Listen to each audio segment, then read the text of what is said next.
decía mi mamá, ¿no tienes nervios? Y yo sí, me subo nervioso a la batería. Imagínense.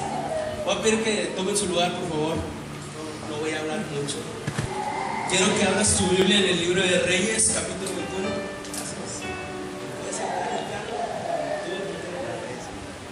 Libro de Reyes, capítulo 20, versículo 16. Antes de empezar a leer esto, quiero explicarte la vida de un rey que se llamó Ezequías. Y quisiera hablarte un poco de su vida. Este joven de 25 años empieza a reinar. Y todos, cuando él toma el reino, piensan que él va a ser un mal rey porque su papá fue un mal rey. Su papá era llamado Acaz y él empieza a robar el oro del templo y lo empieza a dar a los de Asiria. Empieza a traicionar al pueblo, y cuando sube el rey Ezequías, yo creo que todo el pueblo decía, va a ser igual que su papá. Pero ¿qué pasa? Este rey empieza a hacer lo bueno delante de Jehová, empieza a hacer lo que es agradable ante Dios, empieza a tumbar los lugares altos donde adoraban a otros dioses, destruye una víbora de cobre a la cual el pueblo ya le quemaba incienso, y empieza a hacer lo bueno delante de Dios, y se empiezan a levantar enemigos delante de él. Empiezan los enemigos de Asiria a empezar a amenazarlo, a empezar a decirle que van a destruir la tierra, empezaron a decirle que él iba a ser destruido, y este hombre empieza a buscar a Dios, empieza a buscar el consejo de Dios, empieza a buscar la presencia de Dios, como venimos a hacerlo aquí, y Dios le responde. Dios le empieza a dar las victorias, le empieza a dar las ciudades, empieza a ser un rey famoso, un rey poderoso. Pero él cae enfermo. Dice la escritura más adelante en el libro de Reyes, en el capítulo 19, dice que cae enfermo de muerte, y va un profeta y le dice, recoge tu casa porque ya vas a morir. O sea, todo lo que hiciste muy bien, pero ya vas a morir. Y este rey, inconforme con la palabra que Dios le había dado, empieza a orar y Dios lo sana. Qué tremendo, ¿no? Que estés enfermo de muerte y en cuestión de horas Dios te responda y te sane. Pero eso no es lo que te quiero hablar de la fama del rey Ezequías, sino que cuando él es sanado, hay más enemigos en Babilonia que quieren entrar a su nación, que quieren entrar a su pueblo. Y entran a través de regalos, de supuesta fama que según le habían dado, y él los deja entrar. Y no conforme con eso, les empieza a enseñar todo lo que había en su casa. Ahora sí vamos a la escritura. 20, capítulo 16. El profeta Isaías ve que llegan estos hombres y le pregunta a él, ¿qué vieron de tu casa? Y él dice, pues vieron todo, vieron mi familia, vieron mis armas, vieron lo que tenía, vieron mis debilidades, vieron todo. Y el profeta Isaías le dice esto, verso 16. No sé si lo pongan ahí arriba. Aquí lo leo. Entonces Isaías le dijo a Ezequías, oye palabra de Jehová, he aquí vienen días en que todo lo que está en tu casa y todo lo que tus padres han atesorado hasta hoy será llevado a Babilonia sin quedar nada, dijo Jehová. Y de tus hijos que saldrán de ti, que habrás engendrado, tomarán y serán eunucos en el palacio de Babilonia. Este rey deja entrar a espías de Babilonia a su ciudad, deja que vean su familia, deja que vean sus armas, deja que vean todo lo que él tenía. Y por causa de eso, Dios le da una maldición para toda su generación y para sus hijos. Babilonia, siempre que lo encuentres en la Biblia, va a significar esclavitud. En cualquier parte de la Biblia va a decir que Babilonia tenía esclavo a Israel. Entonces este hombre abre las puertas a la esclavitud para su generación. Y no conforme con eso, mira lo que responde hacia esta palabra. Le decían, van a ser esclavos tu descendencia, y tus hijos van a ser eunucos. ¿Qué son eunucos? Que no van a tener ya hijos, hasta ahí va a llegar tu descendencia. Y en el capítulo 19, quiero que se lo pueden poner ahí, el capítulo 19. Entonces Ezequías dijo a Isaías, la palabra que Jehová ha hablado es buena. Después dijo, mas no habrá paz y verdad en mis días. Aquí dice, habrá paz y seguridad. Y de ese tema es el que te quiero hablar hoy. Indolencia. egoísmo que este rey tuvo hacia su generación. ¿Por qué de la indolencia? Porque basta salir a las calles para ver que la indolencia de muchos de nuestros antepasados, de muchos de nuestros gobernantes, de muchos padres, ahí están resultados en la calle. La poca importancia, tú te preguntarás qué es indolencia, la incapacidad de conmoverse hacia la situación de tu hermano, hacia la situación en la que la ciudad vive. Eso es indolencia. Este rey dijo: si van a ser esclavos mis hijos y el pueblo por el que he luchado, mientras yo sea feliz y tenga paz, perfecto. Yo te pregunto a ti, si a ti llegaran y te dijeran: oye, tus hijos van a ser esclavos, ¿tú dirías está bien? ¿Alguien diría está bien? Perfecto. Nadie, ¿verdad? Yo no puedo entender en la escritura cómo este rey fue capaz de decir esto, y cómo a veces nosotros actuamos indolentemente ante la situación de la ciudad, ante la situación de nuestros amigos, ante la situación a veces de nuestros hijos. A veces actuamos indolentemente, a veces pasan situaciones que ellos están batallando y vemos que la ciudad está mal y simplemente decimos: Dios, perfecto, mientras yo esté en paz, mientras yo pueda venir a la iglesia y tal vez adorarte, estar en paz conmigo mismo, pero sigo siendo indolente.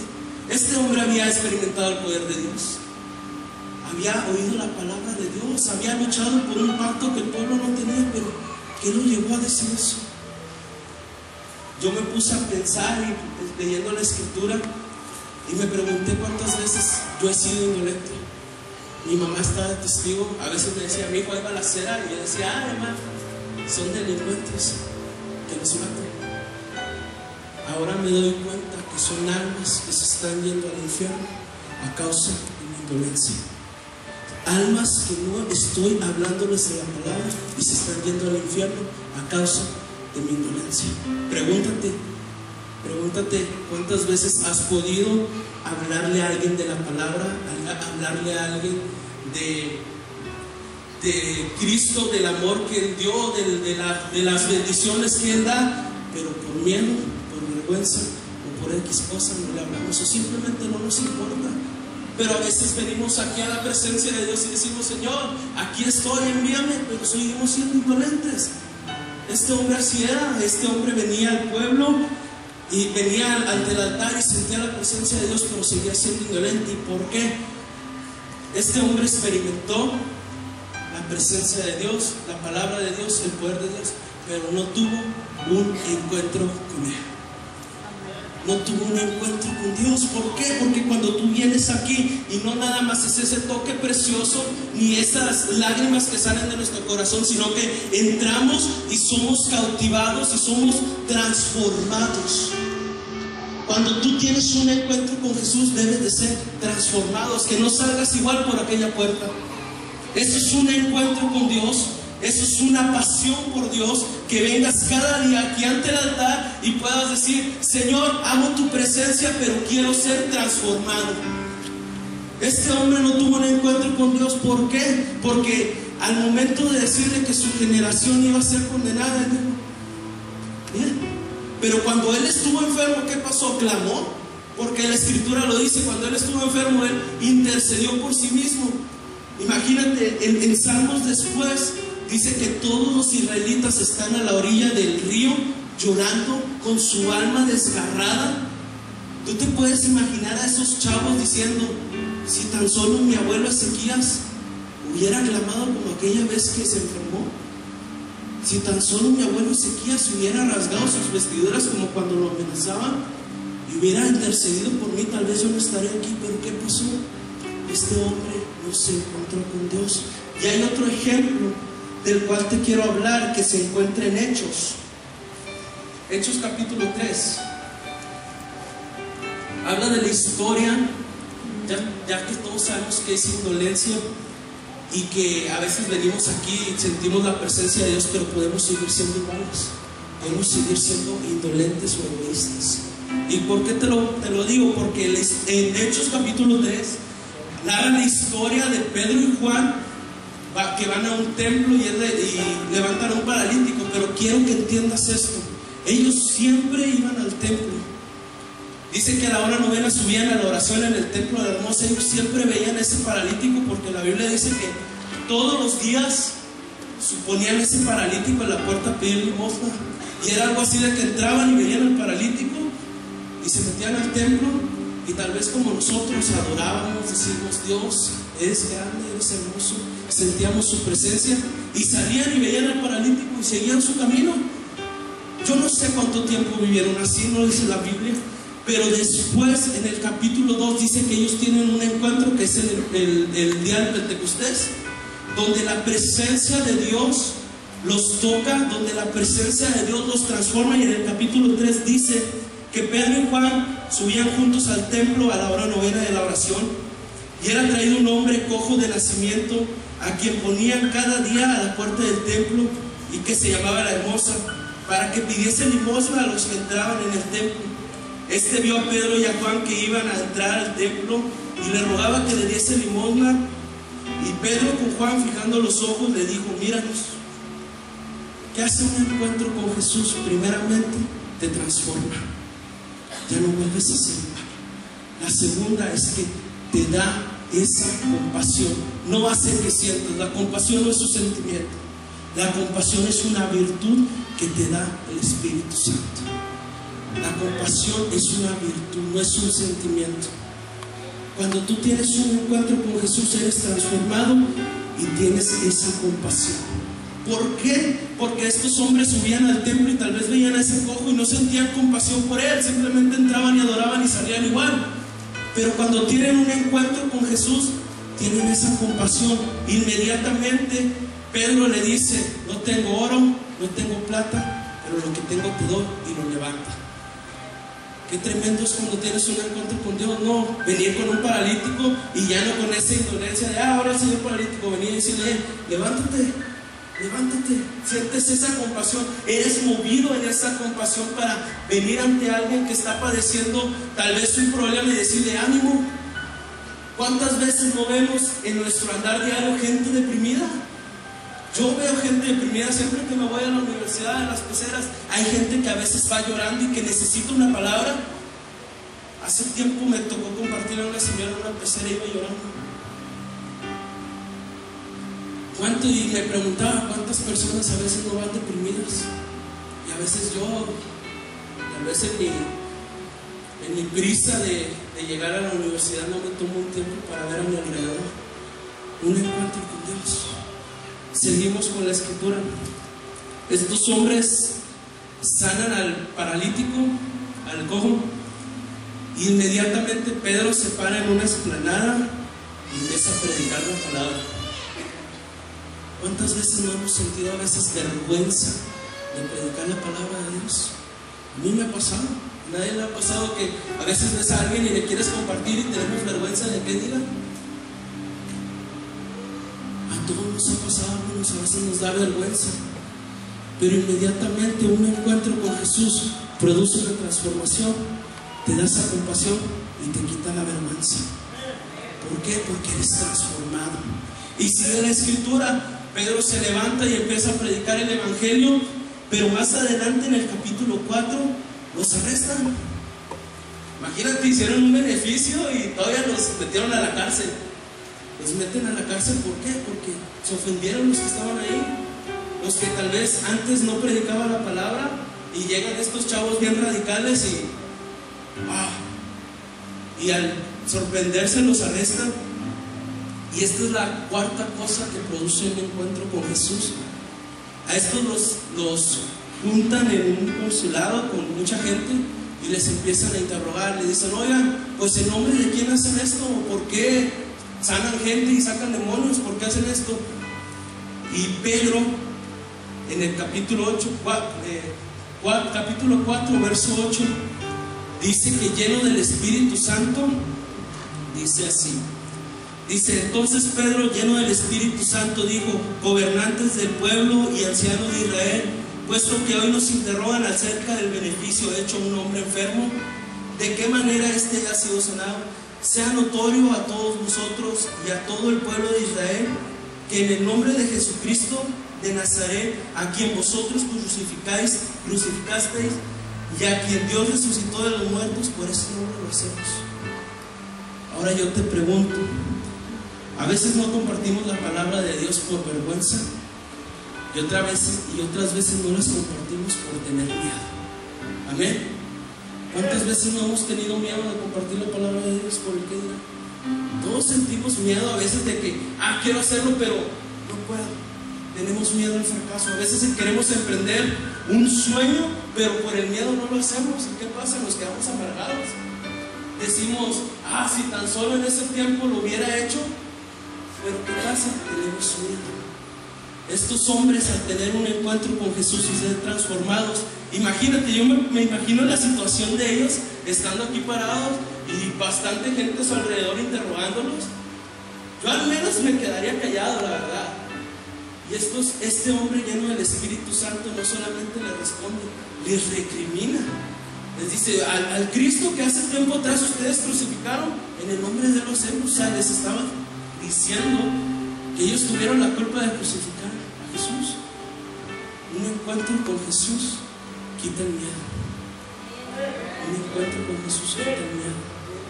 Pero eso no es lo más importante, ni por el que yo digo, wow, quiero tener un encuentro con Jesús, sino es lo siguiente. Los dejan ir, los amenazan, les dicen, ya no prediquen la palabra, ya no los queremos oír, váyanse. Los vamos a dejar ir, pero ya no prediquen. Si los volvemos a ver, los vamos a matar, los vamos a encarcelar, los vamos a golpear. Y estos hombres se van, pero se van al templo. Como muchos de nosotros a veces tenemos problemas y a donde primero que venimos es aquí al templo. Señor, amén. Y yo lo hago. Y llegan al templo y les preguntan, ¿qué les dijeron? ¿Por qué los juntaron ahí? ¿Por qué les dijeron por qué los arrestaron? Y estos hombres dicen, es que nos amenazaron. Nos dijeron que ya no predicáramos la palabra. Nos dijeron que ya no levantáramos a paralíticos y que ya no digamos que en Jesús hay salvación y que pues ya, que no hiciéramos nada. Y yo creo que al parecer todos se quedan así de que entonces todo fue una llamarada de petate, todo fue un emocionalismo. Todos se quedan, yo creo que pensando en que pues ya no van a predicar la palabra, pues ya los amenazaron. Pero sin embargo en el capítulo 4, en el 29, hacen una oración tan tremenda. Estos hombres, que puedes poner, hacen una oración tan tremenda y dicen, ahora Señor, mira sus amenazas y da a tus siervos que con toda confianza hablen tu palabra. Qué tremendo, ¿no? Qué tremendo que los amenazaron y ellos, en vez de clamar al Señor diciendo, Señor, nos han amenazado, Señor, mándanos a una ciudad donde podamos predicar el evangelio más tranquilo, donde yo tenga la comodidad de hacerlo. No, ellos dicen, Señor, danos la confianza. En mi Biblia dice, danos el denuedo, danos el coraje, danos la alegría para seguir haciéndolo. No me mandes a una ciudad donde esté más cómodo. No me mandes a una ciudad donde, ándale, predica. Señor, queremos hacer lo que ellos están diciendo. A pesar de las pruebas, a pesar de las luchas, a pesar de las amenazas. Señor, yo no quiero ser aquí. Qué tremendo que... ¿Cuántos quisieran tener un encuentro con Jesús para tener esto? Uno, ser transformados. Dos, tener esa compasión. Tres, perder la vergüenza. Cuatro, perder el miedo. Quinto, no tener miedo a morir por Él. Sin embargo, tener esa pasión de cada día salir a la calle y decirle a la gente que Cristo vive. Decirle a la gente que Cristo le ama. ¿Por qué? ¿Y por qué hablarte de la indolencia? ¿Por qué hablarte de un encuentro con Jesús? ¿Qué sentido tiene? El sentido que tiene esto es que afuera hay gente que está necesitando ser alcanzada. Hay gente que está siendo arrebatada por la violencia. Hay gente que está siendo llevada al cautiverio. Hay gente que se está perdiendo y nosotros a veces estamos en nuestra apatía en la iglesia diciendo, todo está perfecto, yo estoy bien. Sin embargo, hay gente que se está perdiendo. Hay gente que está siendo arrastrada y nosotros a veces nada más estamos en la iglesia y estamos diciendo: Señor, dame, dame, necesito, quiero, anhelo. ¿Y los que están afuera qué? Yo te pregunto, los que están afuera qué? ¿Quién les va a ir a hablar si no nosotros? Tú no sé si entiendas esto, pero si no somos conmovidos en misericordia, nunca vamos a poder alcanzar a nadie. Nunca vamos a poder alcanzar a esa persona que está siendo arrebatada. ¿Por qué? Porque a veces estamos viviendo la indolencia. A veces no estamos viniendo aquí a la iglesia a buscar un encuentro con Dios. A veces nada más estamos buscando ese toque, esa lágrima, ese escalofríos, y no estamos buscando una transformación. A veces venimos aquí y brincamos y salimos por esa puerta iguales. ¿Sabes qué necesita esta generación? Gente que esté dispuesta a darlo todo.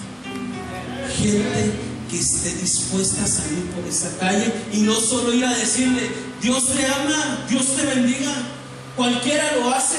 Hay otras religiones con unas doctrinas bien torcidas que lo hacen, y a veces aún con más devoción con nosotros. ¿Sabes lo que está demandando mi generación?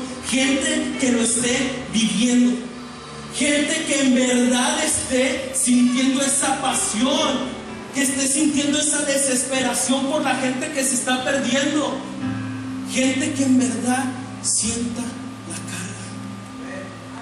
Yo no sé si te preguntes estos días que me han dicho: hay balacera, mi corazón se rompe, mi corazón se rompe. ¿Por qué? No porque sean delincuentes, son almas que se están yendo al infierno. Son almas que si yo no puedo salir a impactar a esa generación, se van a perder. Y yo no quiero que el día de mañana que yo llegue a la presencia de Dios me diga: te quise encontrar para que impactaras, pero no me buscaste. Yo no quiero que el Señor me diga eso. Yo no quiero que llegara a su presencia y decirle: ah, Señor, toqué la batería.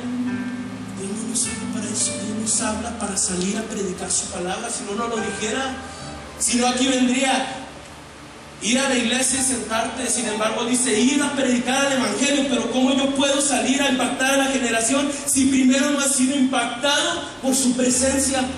Si primero no he sido cautivado por su amor, si no he sido transformado por la presencia de Dios, ¿cómo puedo salir a impactar a mi generación? Sabes, todo esto lleva meses en mi corazón, lleva 2 meses en mi vida, y todo a raíz de que vi un programa de política. A mí no me gusta la política, la verdad, a veces me da flojera estudiar, pero estos hombres hablaban de la situación en México y empezaban a echarle la culpa a cualquier persona, a los primeros que se encontraban. ¿Sabes qué? México está como está porque el gobierno dejó de invertir, o México está como está porque los padres ya no han tenido cuidado de los hijos. ¿Saben qué? Las escuelas ya no han dado valores. Puros estudiosos y políticos de rango, yo creo que fuerte, porque se invitaron, y del público se levanta un hombre muy humilde, y pide palabra. Se la dan, y este hombre se para y dice: México está como está porque la gente buena ha dejado de impactar en mi generación. Ha dejado de impactar. ¿Dónde están los ingenieros? Decía el hombre. ¿Dónde están los doctores? ¿Dónde está esa gente que se mata estudiando y que pueda ser ejemplo para las personas que sigan estudiando? Sin embargo, yo te pregunto: ¿qué está impactando mi generación hoy en día? ¿Qué está impactando a tus hijos? ¿Qué están impactando a mis hermanitos? Porque yo no tengo hijos aún. ¿Qué está impactando a mi generación? ¿La violencia? ¿Qué más? ¿Qué está impactando, hermanos? Yo te pregunto: ¿qué está impactando tu vida? ¿Estamos impactando al mundo o el mundo nos está impactando a nosotros? Que a veces ya empezamos a tomar esas actitudes de fuera. ¿Qué está impactando? Dios quiere que salgamos a impactar, pero primeramente Dios quiere impactarnos con su amor. Dios quiere impactarnos con su amor. Dave Livingstone, el mejor misionero en el África, ¿sabes cómo fue movido misericordia? Dice que él estaba en un muelle leyendo un libro. Él era doctor, Y dice que de repente llegó un barco y bajó un chorro de esclavos de África, viejitos, niños, unos ya muertos, arrastrándolos, ni siquiera tuvieron la compasión de quitarles las cadenas, así los llevaban arrastrando. Y dice que este hombre volteó al cielo con su rostro lleno de lágrimas y dijo: Señor, no es posible que esta gente por amor al dinero esté haciendo estas atrocidades, y yo que te conozco a ti no puedo ir a predicar tu palabra.